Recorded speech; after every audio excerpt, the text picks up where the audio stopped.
Welcome to Dreamed It, Then Real Lifed It, the podcast where we dive deep into the journey from vision to reality. I'm Kelly Jackson, your guide on this path of self-discovery, transformation, and intentional living. Here, we explore everything from mindset shifts and personal growth to spiritual alignment and entrepreneurship, sharing insights, stories, and actionable wisdom to help you live a life in harmony with your dreams. Every episode will dig into what it means to not only dream big, but to actually consciously create the life you envision. Let's turn your dreams into real life.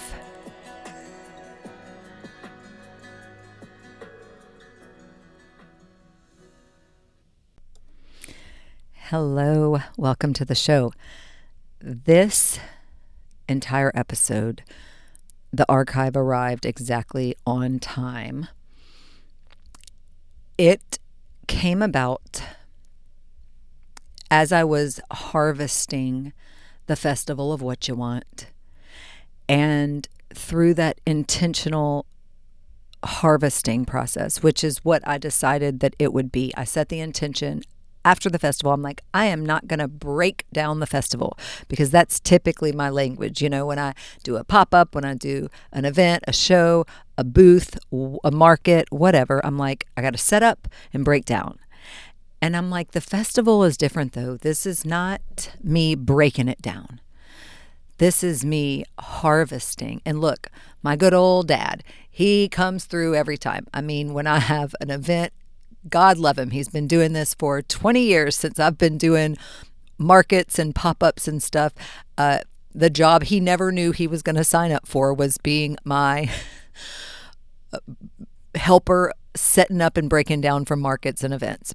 But he has done it without complaining all of these years. And so, you know, when about an hour before the event ends, he shows up ready to go. And then as soon as it's over, you know, he helps breaking it down, and we have a rhythm. We know, we get it done, we get out of there. He definitely saves me a lot of time than if I were to try to do it myself. And some things I can't do myself because I tend to bring pretty elaborate setups that sometimes involve heavy furniture and things. So yeah, thanks, Dad, because he really has, he's done it all these years. So, and I think big. Anyway,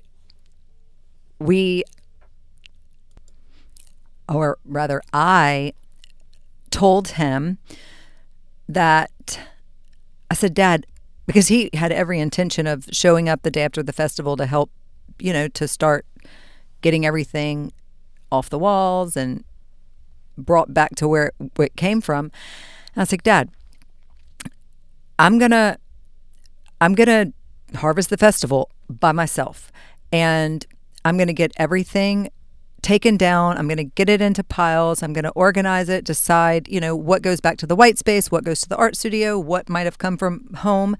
And then once I've had a chance to do all that, then I'll call you in on moving day, essentially, and we can, you know, work together to get the stuff where it needs to be. But I want to, by myself in solitude, process this whole thing. And guys, this is actually why I haven't, I thought I was going to be prepared to talk about the festival the day after it ended. I had booked the recording studio. I was like, I want to talk about it while it's fresh. And if you recall, that didn't happen because I decided, no, I haven't metabolized this yet. I haven't processed this yet. I haven't integrated this yet. It's less than 24 hours after it ended. I'm not ready to summarize it. So I had a guest, Kelvin Kelly, on instead. And because I had met him at the art show the night before and wanted him to share his story. And so tune into that episode if you haven't already.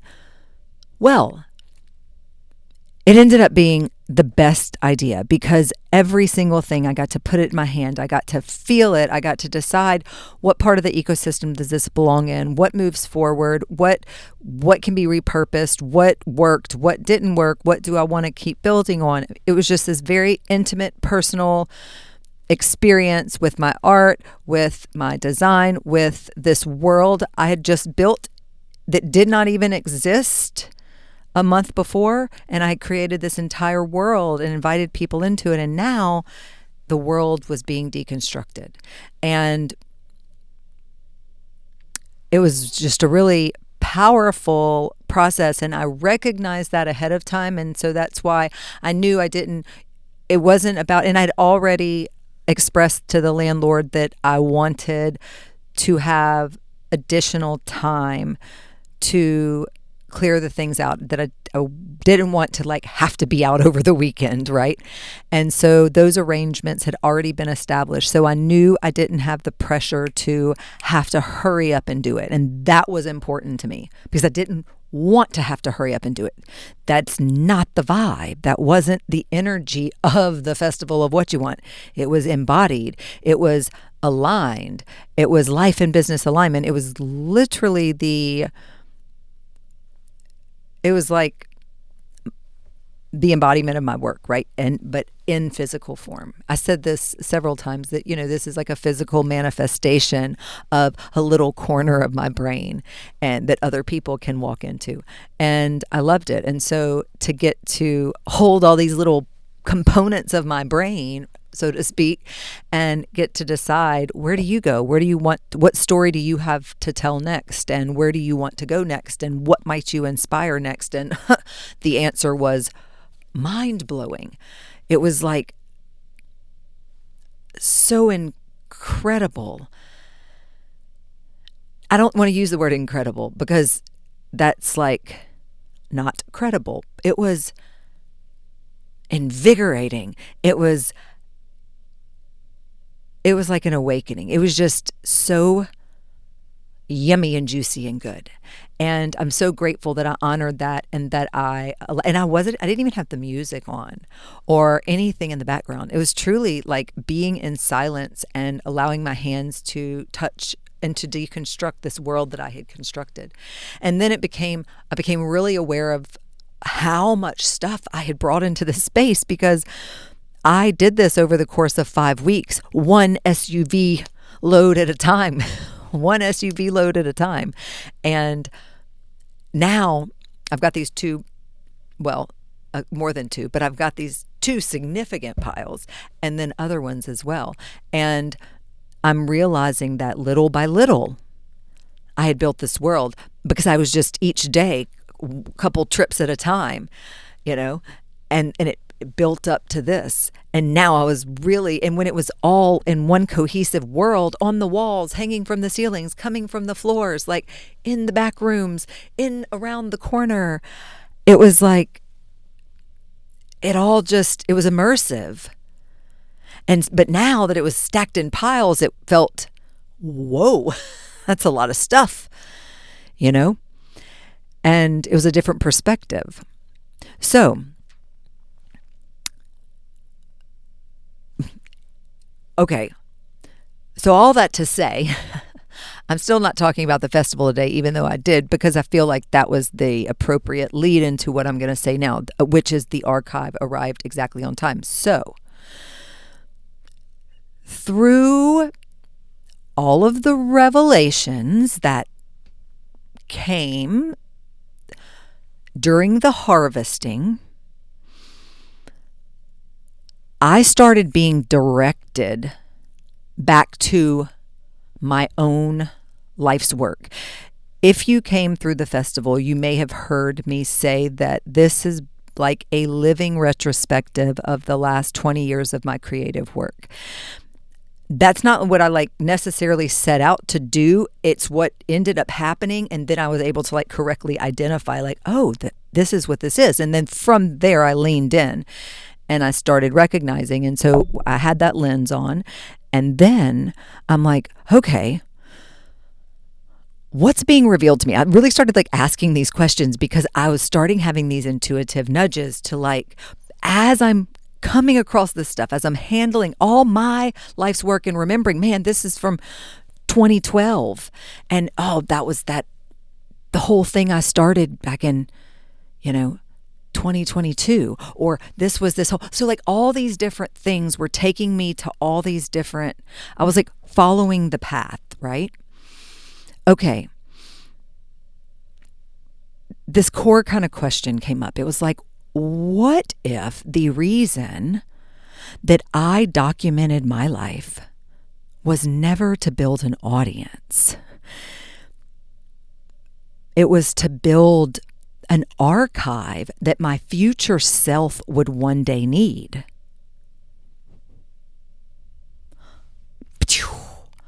Mind blown. And the reason I felt mind blown is because everything started orbiting that question. And I realized, because I think of my social medias, I'm grateful for all of the engaged audience that has been with me on my journey. The people who've just recently joined, the people who have, been there since the beginning, and everybody in between. And I'm not just grateful for the engaged people, because I know some people, I'm grateful for everyone who's ever chosen to follow along on the journey, because that's like an I see you moment. And so of course that feels good, because part of what I'm doing is the mission of my company, raising the vibration of love on earth. And so each time you see someone who decides to engage enough to follow this account, that feels like a little vote for raising the vibration of love on earth. And so I love that, and I'm grateful for that. And I also recognize that I've showed up consistently and passionately and with heart and with soul. And I don't have big numbers on like social media. And I don't think that that's the point for me, because what I realize is the archive is what I've been building, not the audience, the freaking archive. Okay. So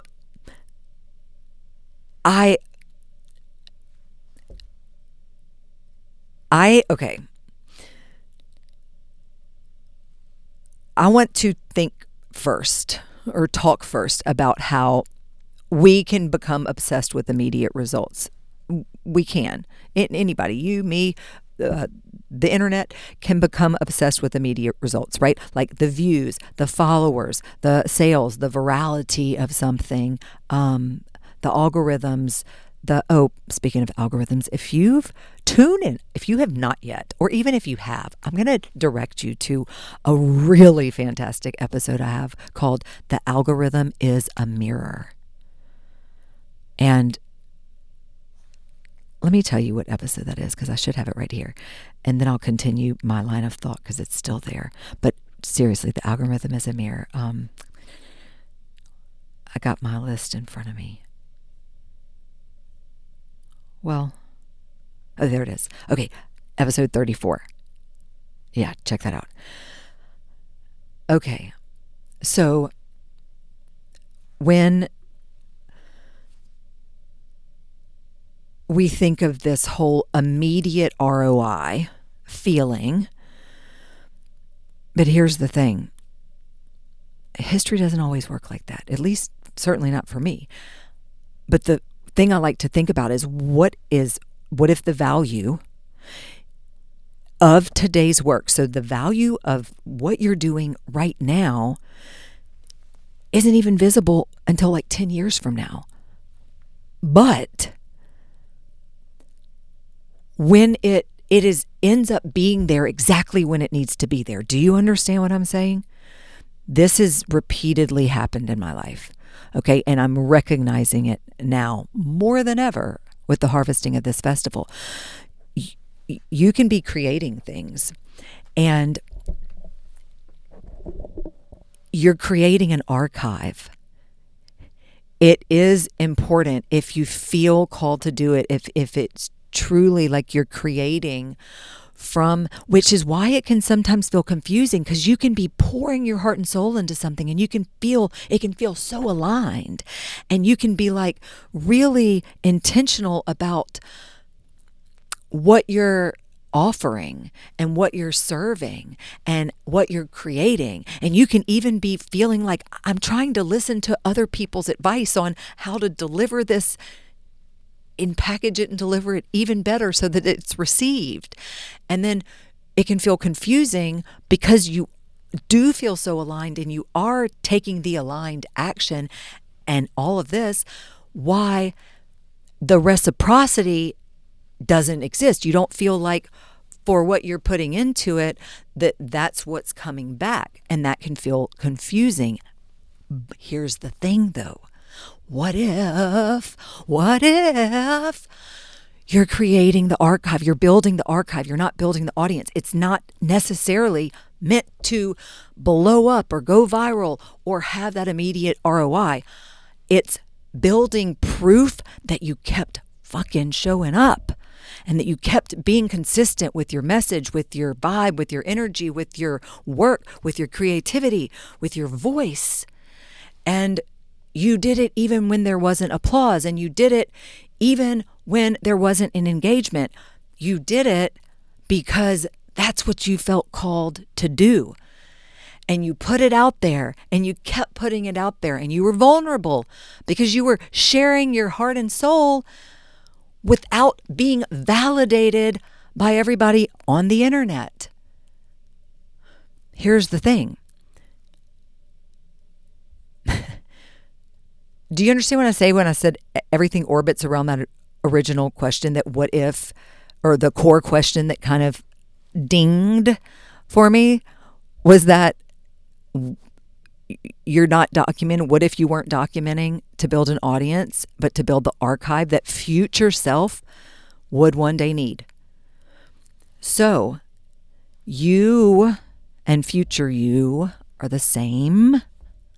They're both you, right?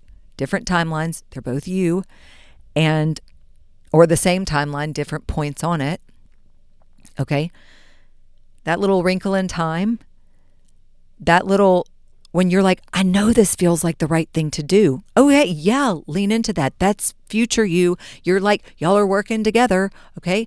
And don't put so much weight on that current, the illusion that nothing's happening, quote unquote, because you don't even know what's happening behind the scenes.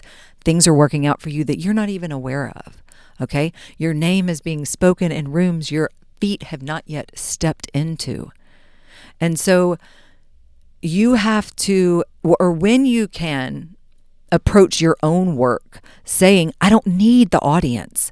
I need to express myself authentically. And I need to trust that I'm building the archive for future me, that one day, if I feel like right now this matters, then I have to trust that one day I'm going to understand why. Maybe you don't understand why right now, but you feel called to share it. Well, lean in. Because again, the true value of today's work might not be visible for another 1, 3, 5, 10 years. Okay? But you got to keep showing up. And the translation of that essentially is that I've spent years believing that some of my work disappeared. It didn't disappear. It simply got stored, and it's going to be retrieved later, and it's going to be valuable because it's part of the story, part of the evolution, it's part of you. It's part of the trail you've left behind. So, okay. So all of this stuff that's been coming up since the harvesting has led me down this journey, to say the least. And it's been amazing. And I've been looking back through old posts and old memories, the suggested memories and photographs and blog posts and newsletters, old podcasts. And I've realized how often I am rediscovering ideas that I completely forgot I had. And sometimes, and this is, I've always recognized this about myself, but sometimes I will reread my own words and think, wait, I needed to hear that today, And that feels profound because I have become one of my own teachers. And when I say I've done that before, like there'll be times that I will just feel this intuitive nudge. It's kind of like to go to my actual blog or go to my podcast or go to my Instagram and just scroll until something captures my attention and then click on it. And I'm like, oh my gosh, that's exactly what I need. That's exactly what I needed to hear right now, And I love that. And I'll have to be like, oh my gosh, wait, that was me delivering that message to myself, and anyone else that was tuned into the frequency to receive it. So it's been fun. And I also made this distinction that this archive, all of these archives, are not nostalgia. And some of them I feel nostalgic when I go back and look at my girls and things like that. When we were little, they were little, and I guess I was little too.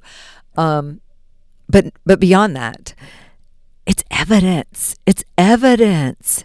It's evidence that I've evolved. It's evidence that I survived. And it's evidence that I have been asking the same meaningful questions for years, and that I've had the same deep intentions for years as well. And it's just busted me open in a way that I wasn't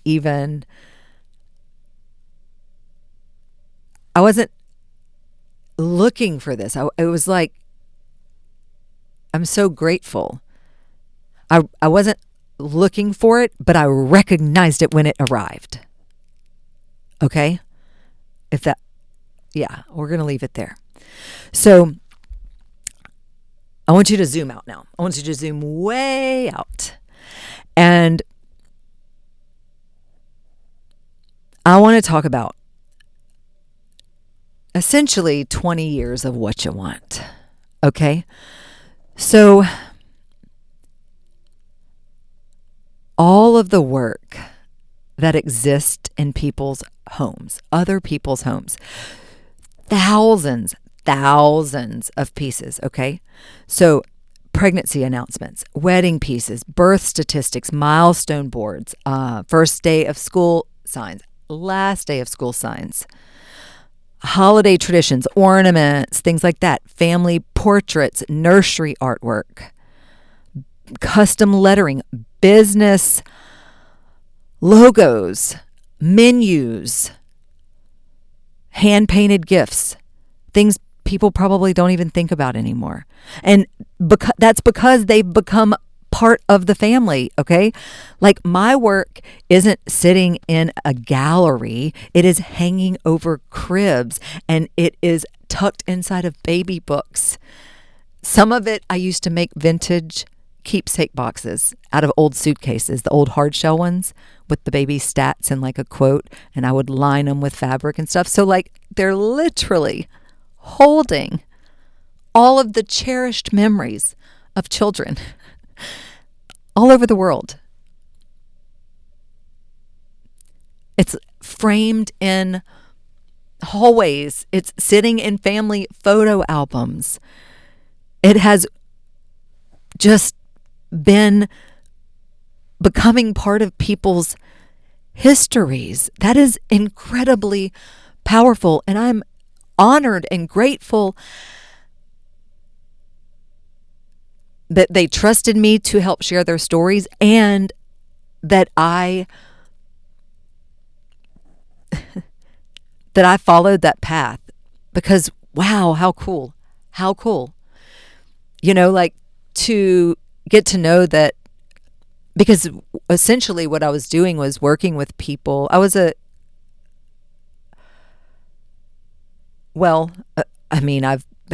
been an artist and designer since college. So, like I said, for 20 years. But in that time, I spent over half a decade as a full-time hand lettering artist. And I've done so many things in between.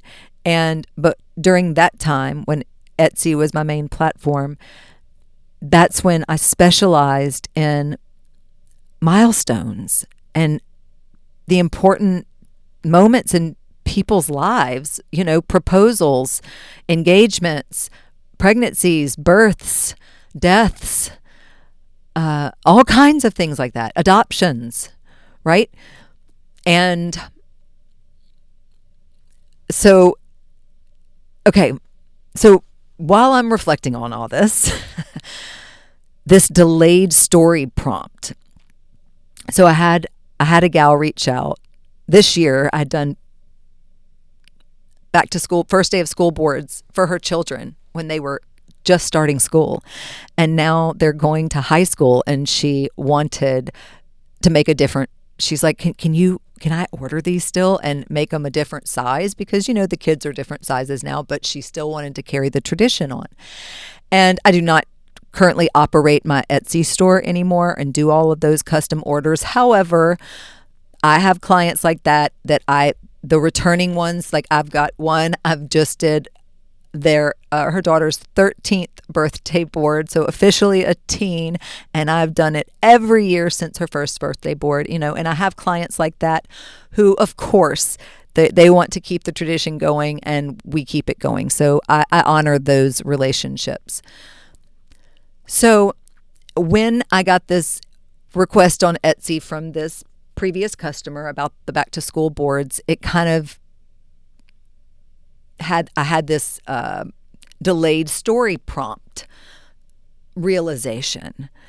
So on the back to school boards, the first day of school boards, it says, when I grow up, I want to be ... And so for years, I'm like, just, it's a back to school board. It's a back to school board, or a last day of school board. And now I realize that I was creating a question, and it's one that children will someday answer, not when they're 3, like when they're 23 or they're 33 or they're 53. And the artwork waits, okay? It matures alongside the person, and that is extraordinary. And some art doesn't reveal its history or its purpose immediately. And so this is one of those cases I almost imagined. I was like, how cool would it be to like do a call one day? You know how I'll see these photographers that photographed people back in the 70s, like on the corner of the street in New York City, and they like go back this year and find these people and photograph them now, like in the same spot, like they reconnect. And I always loved that. And I was like, man, how fun would it be if I like did a call out to anybody that had one of those boards growing up? And it's almost like a call to share your story. Like, who did you become? Did you change your mind? Do you still want to be that? Is that what you did? Did your journey take a completely different turn of events and you were somewhere totally different? Like, how fun it would be to invite these now, older people, teens, young adults, to reflect on some of their own answers to some of the questions on their birthday boards or their back to school boards, things like that. So as I'm thinking about that, my brain goes somewhere else. And I was like, oh my gosh, I have a freaking analog blockchain. I was like, I truly, Whatchawant has an analog blockchain. Okay, so if y'all have listened to previous episodes or you've ever heard me say this before or write about it, I still have an analog desk at home. I have to have a space where like no digital devices are allowed. That is my analog desk. And I also like the blockchain. I like to learn about that. I like to participate in that. And so I understand how it works is what I'm saying. So if you don't understand the blockchain, then you may not understand what I'm about to say. But I was like, oh my gosh, I have an analog blockchain. And I want to clarify, I'm talking like metaphorically here, okay, not technically. But every original piece that left my studio, and there were thousands, like over 7,000, okay?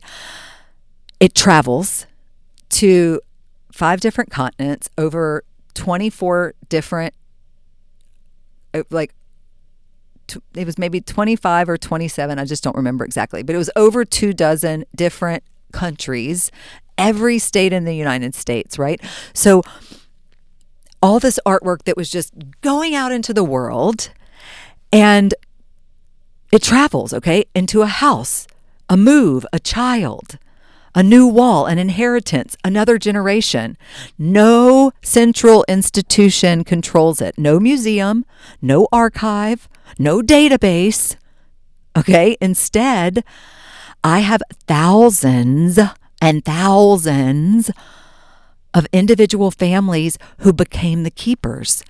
So I have this decentralized creative archive, and that idea to me is fascinating. And let me tell you why.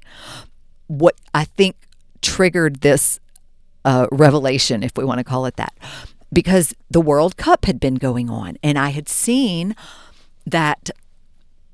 Okay, so when it got down to where it was going to be Spain and Argentina for the final game, all of a sudden these photos surface, right? And you may have seen them, but it was like this photo shoot that was from like 19 or 20 years before, where this family had won some sort of a raffle to be in a photo campaign with Messi when Messi was like 19 or 20, okay?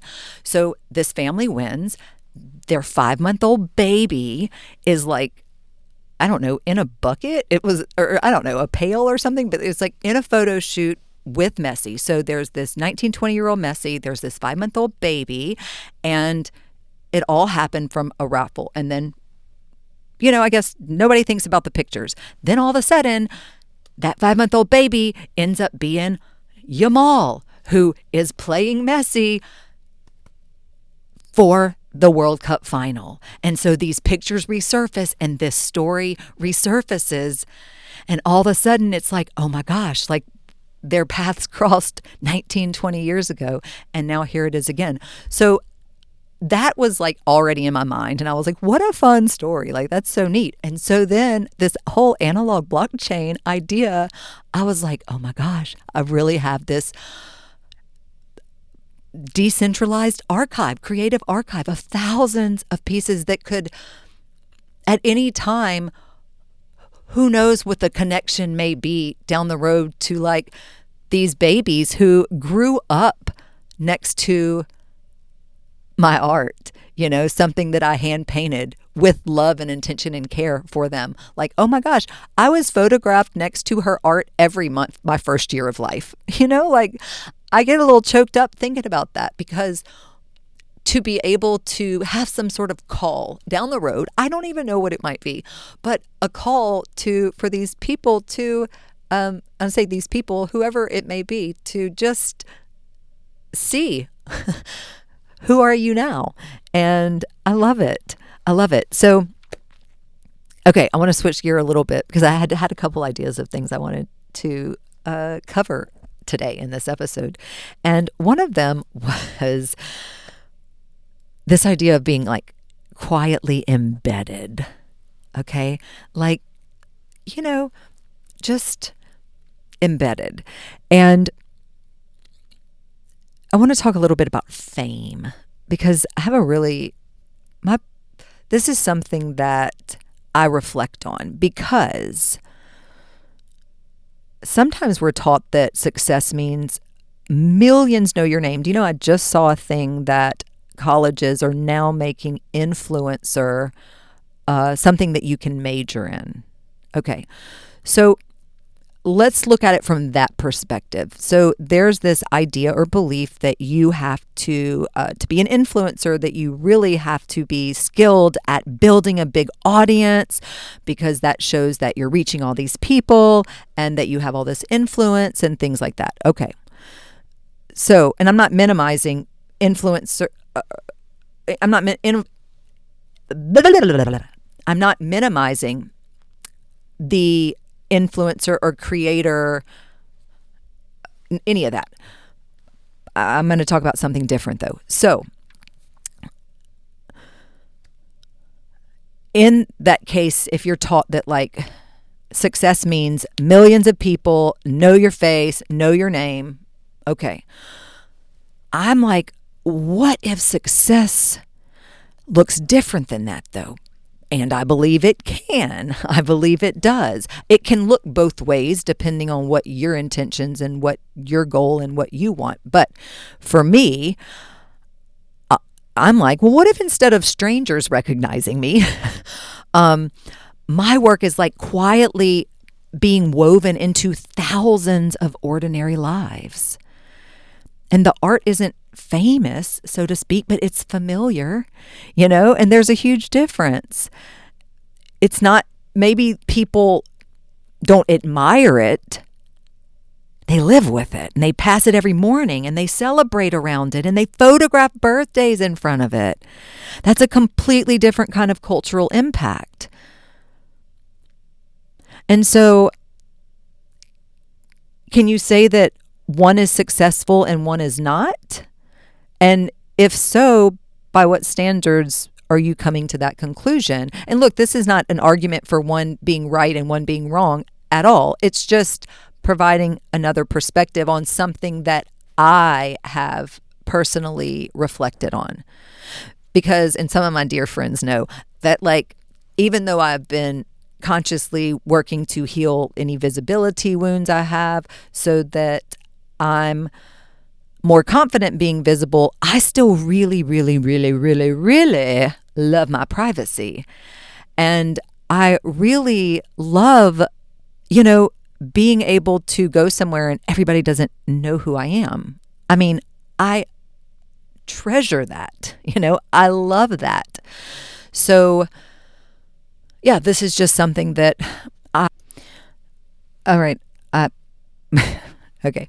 I think I did something a little weird with the mic right now. I hit a button I didn't mean to hit, and I might have cut off a little bit of what I was saying. Just, I'm going to roll with, don't worry about it.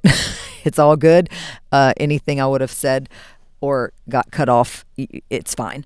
So I'm not going to try to go back and edit this. We're just going to keep on talking. So, this archive, this is what I wanted you to hear. The archive arrives right on time. I'm realizing, for me, it was about building the archive.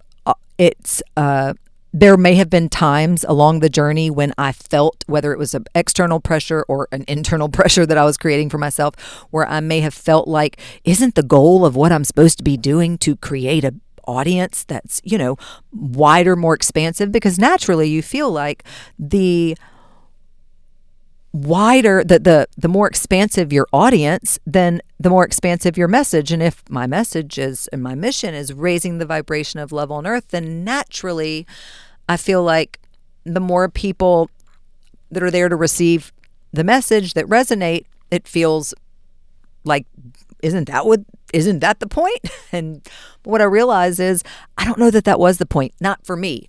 Not yet. Not at this phase of my journey. I really believe the point was to be creating the archive and to keep showing up consistently,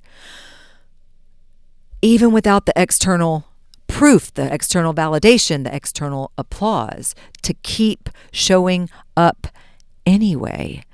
And I'm proud of the girl that started. Look, even the girl that started this podcast, guys, we're, like when you think about 100 episodes, it's kind of wild, and we're right there at 100 episodes. So it's just fun. It's just really fun. And I'm grateful. And these are just a couple of the things, the revelations I've had, particularly around the archive this week. And I figured it was worthy of its own little permanent spot in the archive, the long form archive, which is the Dreamed It Then Real Lifed It podcast archive. So that's why we did this. And thanks for being here.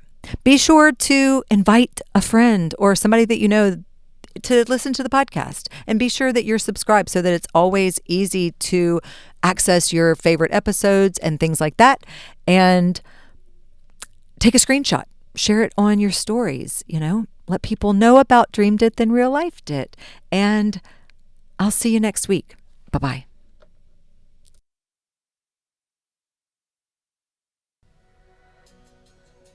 Thank you for tuning in to Dreamed It Then Real Lifed It. I hope today's episode sparked something powerful within you. Remember, every step you take towards your vision counts, no matter how small. If you enjoyed today's conversation, please take a second to hit that subscribe button or leave a review. That would be amazing. Or share the podcast with someone who's ready to bring their dreams into reality too. And if you're looking to dive deeper, connect with me on social media at Dreamed It Then Real Lifed It or at BE_Whatchawant. Or visit dreameditthenreallifedit.us for more resources on aligning your life, business, and dreams. Until next time, keep dreaming and keep manifesting your dreams into real life. Love you, friends.